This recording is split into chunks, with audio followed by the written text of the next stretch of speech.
Come get your candy here. I have candy all day, every day.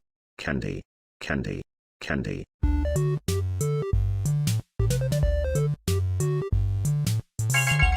Return to Candy Cadet again, and maybe I will tell you a story.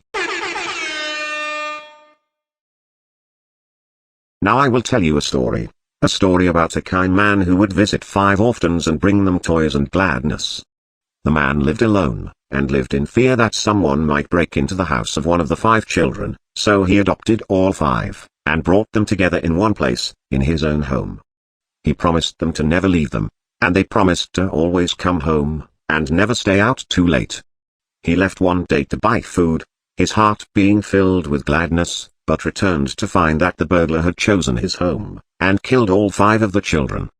The man could only afford one coffin, so he stitched the 5 bodies together to make one, and buried the child. That night, there was a knock at the door. Now I will tell you a story about a little boy. He had a red snake that he kept in a metal cage, whose hunger could not be satisfied. One day, the boy found 5 baby kittens outside his house. He brought them inside and kept them in a shoebox. He knew that the snake might kill them, but could not bring himself to get rid of the snake. He knew that if he chose one kitten to feed to the snake, it might be satisfied, but he could not choose. So, he went to bed, leaving the cage open. The snake went to the shoebox, chose a kitten at random, and ate it. After 5 nights had gone by, the boy was full of regret, and cut snake open. He pieced the remains together, and put the kitten back into the shoebox. Now I will tell you a story about a young woman who was sealed in a small room. In the room was a furnace, and 5 keys.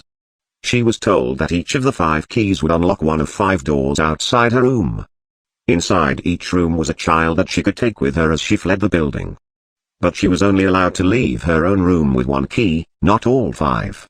Desperate to find a way to save all 5 children, the woman melted the 5 keys together in the furnace to create a single key, hoping it would unlock all 5 doors. Of course, it did not work that way. Now her key opened none of the doors. Rather than leaving her room with a key to 1 life, she had taken with her the key to 5 deaths.